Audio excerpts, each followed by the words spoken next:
नाज़रीन, नेतन्याहू के बयान के बाद सूरत हाल इंतहाई तशवीशनाक हो गई है। पाकिस्तान के वज़ीर आज़म शहबाज शरीफ भी कतर पहुंच चुके हैं। दूसरी जानिब योटा एक रियासत है, एक स्टेट है अमेरिका की, वहाँ पे फायरिंग हुई और डोनाल्ड ट्रंप के इंतहाई करीबी समझे जाने वाले उनके साथी, एक बहुत बड़े एनालिस्ट और क़दामत पसंद इनको समझा जाता था, लेकिन डोनाल्ड ट्रंप के ये बहुत ही करीब थे। ये चार्ली कुर्क इनका नाम था। योटा में इनकी हलाकत हो गई। नाज़रीन, ये जो पूरी सिचुएशन है, कहानी है, ये इंटरलिंक्ड है।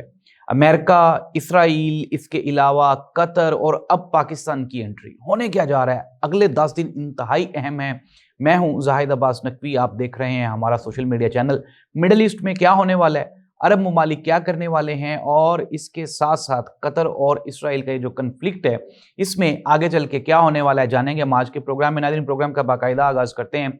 सबसे पहले इंतहाई अहम डेवलपमेंट ये है कि नेतन्याहू, जो कि इसराइल के वज़ीर आज़म हैं, उन्होंने आज अपने एक ताज़ा तरीन बयान में उन्होंने एक नया कट्टा खोल दिया है। एक तो नेतन्याहू ने ये कहा कि पाकिस्तान में जो उसामा का मर्डर हुआ था, जो कि अमेरिकन एजेंसीज ने यहाँ पे किया था, नेतन्याहू ये कह रहा है कि उसने बाकायदा पाकिस्तान का नाम लेके और अफगानिस्तान का नाम लेके 9/11 का जिक्र करके, तो उसने कहा है कि अमेरिका ने बिल्कुल ठीक किया था। इट मीन्स दैट कि नेतन्याहू की वो पॉलिसी जो कि भारत को वो सपोर्ट कर रहा था। लेकिन नाज़रीन, मैं आपको एक बहुत ही अहम यहाँ पे एजेंडा बताने वाला हूँ, और वो एजेंडा ये है कि जब पाकिस्तान और भारत की कन्फ्लिक्ट हुआ, जंग हुई, तो उसमें कतर की जो पोजीशन थी वो इंतहाई, आप ये कहें, कंट्रोवर्शियल इस तरह से थी कि एक तो कतर पाकिस्तान को सपोर्ट नहीं कर रहा था, और कतर जो था वो मौजूद था इसराइल वाले ब्लॉक में, और आपको पता है डायरेक्टली इसराइल भारत को सपोर्ट कर रहा था। ना सिर्फ उनको उन्होंने पायलट्स भी दिए हुए थे, बल्कि इसके अलावा जो जंगी जहाज़ थे वो भी इसराइल उनको दे रहा था, लोकेशंस भी इसराइल उनको प्रोवाइड कर रहा था इंडिया को।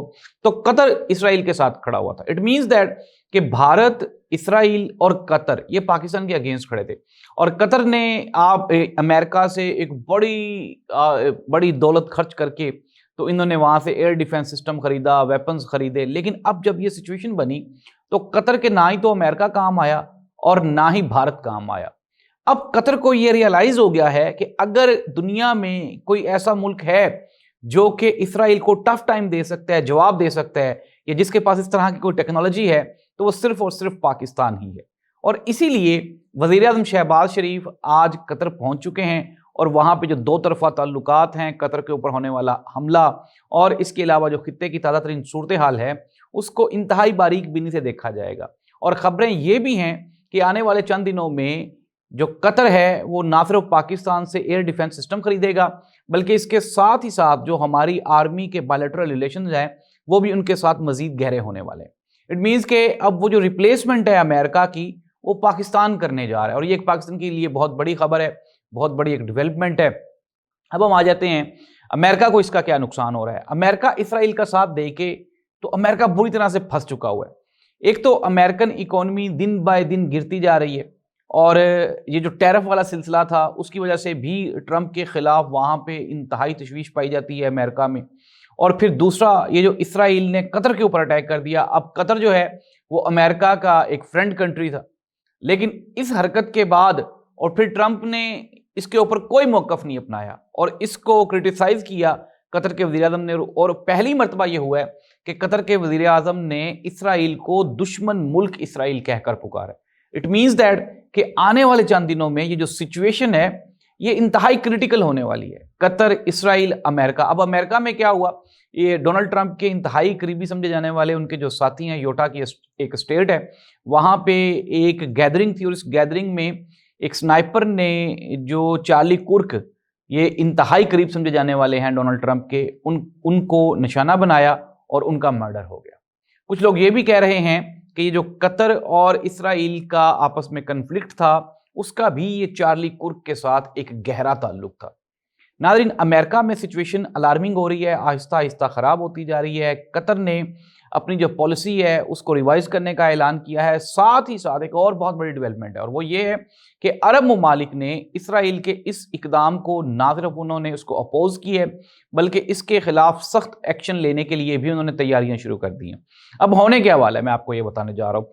कतर पाकिस्तान से हेल्प ले रहा है, कतर सऊदी अरब से हेल्प लेने जा रहा है, कतर ईरान से भी इस मरतबा हेल्प लेने जा रहा है। और निशाना क्या होगा? निशाना होगा डोनाल्ड ट्रंप और नेतन्याहू की वो फसादी सोच जिसकी वजह से गजा में इस वक्त 50,000 से जायद मासूम फ़लस्तीनी शहीद हो चुके हैं। और इसके साथ ही साथ ये जो अभी एक नया सिलसिला शुरू हुआ है, यमन, ईरान, इराक, मिस्र, कतर, अप्रोक्सीमेटली ये कोई 8वां मिडल ईस्ट की कंट्री है जिसके ऊपर इसराइल ने अटैक किया है।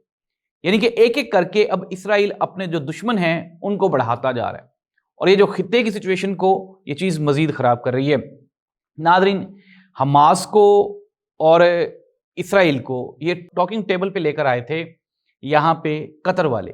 अब कतर के वज़ीर-ए-आज़म ने ये कहा है कि नेतन्याहू की जो सोच है वो बातचीत को और आपस में अमन की कोशिशों को वो कमज़ोरी समझते हैं, इसलिए अब नेतन्याहू से किसी और तरीके से निपटा जाएगा। अब हमास को कतर, दूसरे अरब ममालिक ये फंडिंग करने जा रहे हैं, सपोर्ट करने जा रहे हैं और हमास आपको पता है कि ऑलरेडी वो एक बहुत बड़ा स्टेप ले चुकी है नेतन्याहू और इसराइल के खिलाफ। इट मीन्स दैट कि आने वाले जो 10 दिन हैं वो इंतहाई अहम है।